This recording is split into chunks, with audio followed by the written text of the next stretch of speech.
ಹಡಗು ವಶಕ್ಕೆ ಪಡೆದುಕೊಂಡಿದ್ದಕ್ಕೆ Iran ಕೆಂಡಾಮಂಡಲವಾಗಿದೆ. Iran ಬಂದರಿನ ಮೇಲೆ ದಿಗ್ಬಂಧನ ಹಾಕಿರೋದು ಅಮೆರಿಕ. ಕದನ ವಿರಾಮ ಒಂದು ಕಡೆ ಇದೆ.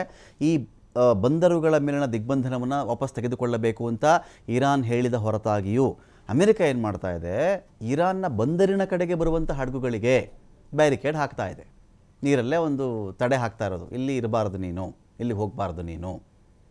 ಹಾಗೂ ಕೇಳಲಿಲ್ವಾ, ಅಂಥ ಹಡಗನ್ನು, ಇರಾನ್ನ ಹಡಗನ್ನು ಈ ಕಡೆ ಅಮೆರಿಕದವರು ವಶಕ್ಕೆ ಪಡೆದುಕೊಂಡು ಬಿಟ್ಟಿದ್ದಾರೆ. ಅಮೆರಿಕದ ಈ ನಡೆಯನ್ನು ಖಂಡಿಸಿರುವುದು ಇರಾನ್.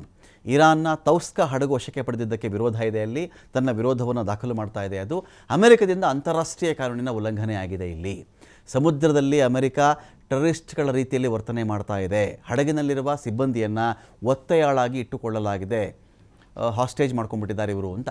ಕೂಡಲೇ ನಮ್ಮ ಹಡಗನ್ನು ಬಿಡುಗಡೆ ಮಾಡಲೇಬೇಕು. ಹಡಗು ವಶಕ್ಕೆ ಪಡೆದಿದ್ದಕ್ಕೆ ಅಮೆರಿಕ ವಿರುದ್ಧವಾಗಿ ಇರಾನ್ ದೊಡ್ಡ ಮಟ್ಟದಲ್ಲಿ ಆಕ್ರೋಶವನ್ನು ಹೊರಹಾಕ್ತಾ ಇದೆ. ಹಡಗು ವಶಕ್ಕೆ ಪಡೆದುಕೊಂಡಿದ್ದಕ್ಕೆ ಇರಾನ್ ಕೆಂಡಾಮಂಡಲವಾಗಿದೆ. ಇರಾನ್ ಬಂದರಿನ ಮೇಲೆ ದಿಗ್ಬಂಧನ ಹಾಕಿರೋದು ಅಮೆರಿಕ. ಕದನ ವಿರಾಮ ಒಂದು ಕಡೆ ಇದೆ. ಈ ಬಂದರುಗಳ ಮೇಲಿನ ದಿಗ್ಬಂಧನವನ್ನು ವಾಪಸ್ ತೆಗೆದುಕೊಳ್ಳಬೇಕು ಅಂತ ಇರಾನ್ ಹೇಳಿದ ಹೊರತಾಗಿಯೂ ಅಮೆರಿಕ ಏನು ಮಾಡ್ತಾ ಇದೆ, ಇರಾನ್ನ ಬಂದರಿನ ಕಡೆಗೆ ಬರುವಂಥ ಹಡಗುಗಳಿಗೆ ಬ್ಯಾರಿಕೇಡ್ ಹಾಕ್ತಾ ಇದೆ. ನೀರಲ್ಲೇ ಒಂದು ತಡೆ ಹಾಕ್ತಾ ಇರೋದು, ಇಲ್ಲಿ ಇರಬಾರ್ದು ನೀನು, ಇಲ್ಲಿ ಹೋಗಬಾರ್ದು ನೀನು. ಹಾಗೂ ಕೇಳಲಿಲ್ವಾ, ಅಂಥ ಹಡಗನ್ನು, ಇರಾನ್ನ ಹಡಗನ್ನು ಈ ಕಡೆ ಅಮೆರಿಕದವರು ವಶಕ್ಕೆ ಪಡೆದುಕೊಂಡು ಬಿಟ್ಟಿದ್ದಾರೆ. ಅಮೆರಿಕದ ಈ ನಡೆಯನ್ನು ಖಂಡಿಸಿರುವುದು ಇರಾನ್.